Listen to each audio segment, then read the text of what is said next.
तो यारो कैसे हो? उम्मीद है बढ़िया होगे। मैं हूं सस्ता तो चैनल को सब्सक्राइब करके बेल आइकन को दबाना मत भूलना अगर ऐसी और एक्सप्लेनेशन वीडियोस देखनी है, वो भी हिंदी में। और हाँ यार, मैंने नीचे अपने इंस्टाग्राम का भी लिंक दे दिया, तो जाओ जाके मुझे वहाँ पे फॉलो करो। वहाँ पे तुम मुझसे पर्सनल में कम्युनिकेट भी कर सकते हो।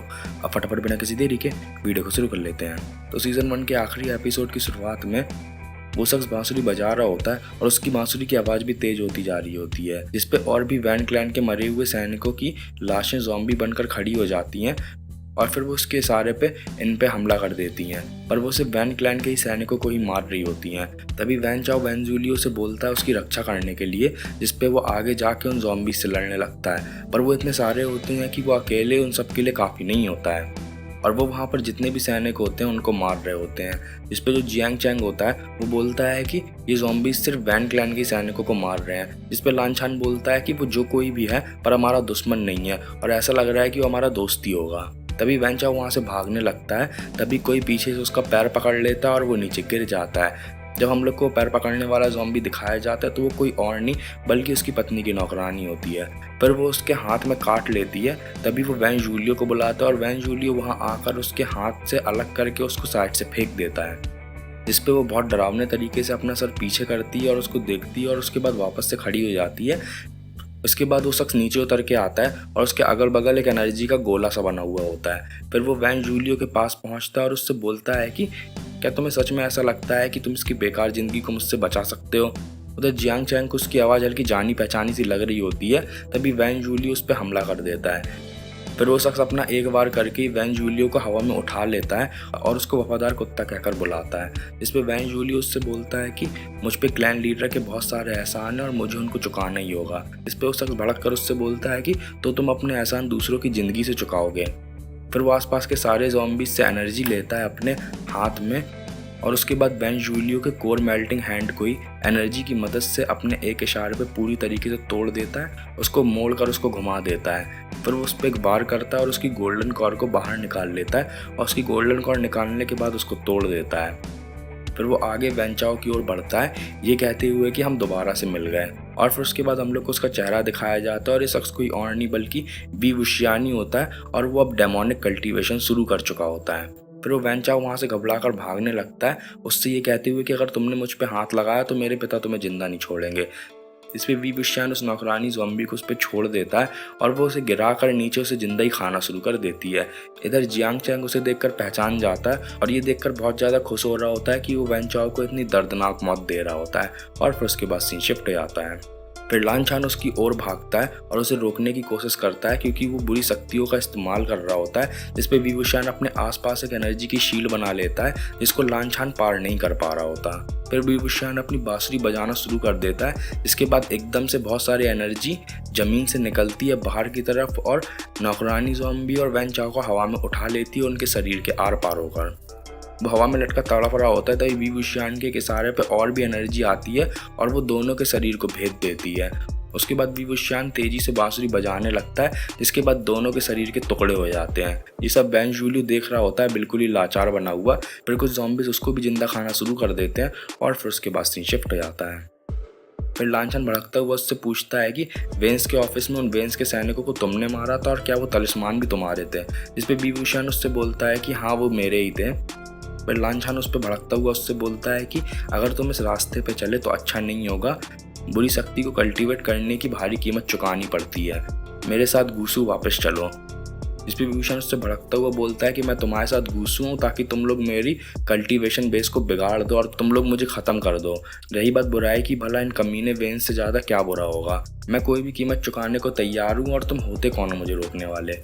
फिर विभूषण अपना हाथ उठाकर ऊपर की तरफ इशारा करता है और सारी की सारी शक्ति वापस से चली जाती है और वहाँ पर जितने भी ज़ॉम्बीज़ होते हैं वो दोबारा से मुर्दा बन जाते हैं और जो लपटें होती हैं वो दोबारा से लाल रंग की हो जाती हैं।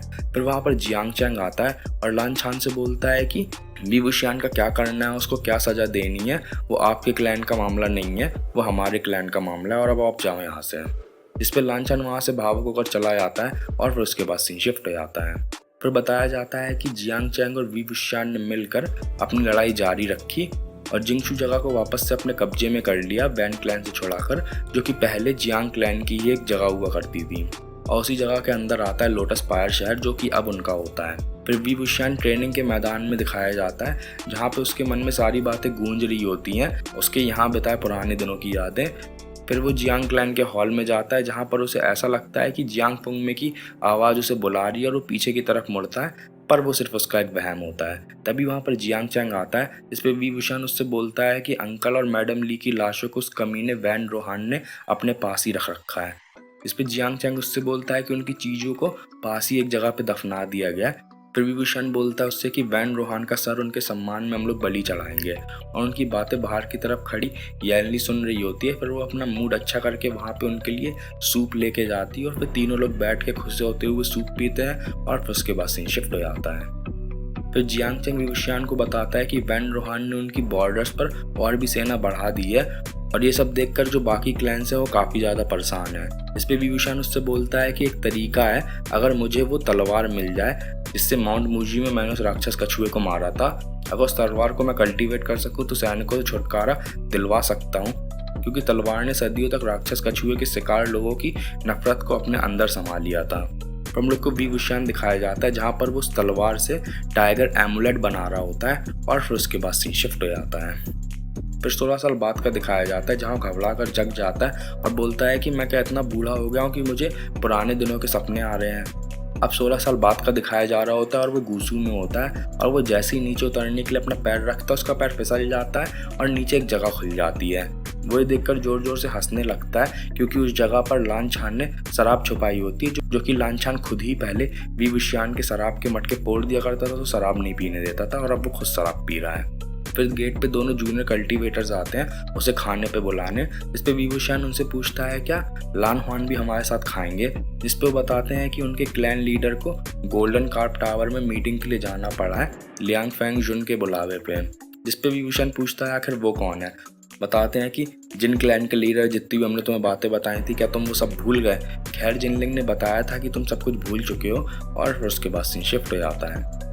फिर लान हुआन जाने से पहले लान छान से पूछता है कि आखिर तुम उस डेमोनिक हैंड का क्या करने वाले हो। इस पर लान छान बताता है कि जो लान शीजुई और लान जिंग है, उनके हिसाब से उस हाथ को किसी ने जानबूझकर मो गांव में फेंका था।